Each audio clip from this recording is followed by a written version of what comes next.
رحله تطور الاعلانات من كيف بدأ الخلق لحد يومنا النهارده.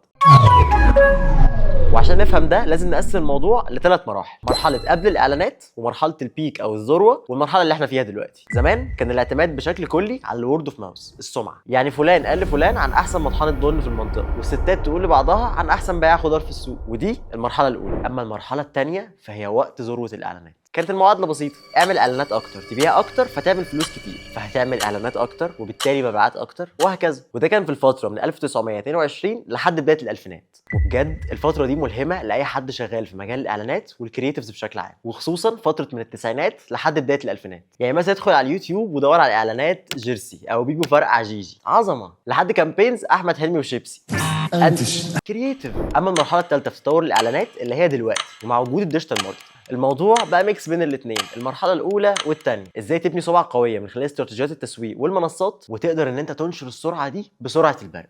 المبهر بقى ان هي باقل تكلفه مقارنه بالاعلانات التقليديه. بس كده، ولو عجبك الفيديو سيب لي في الكومنت اكتر اعلانات معلقه معاك.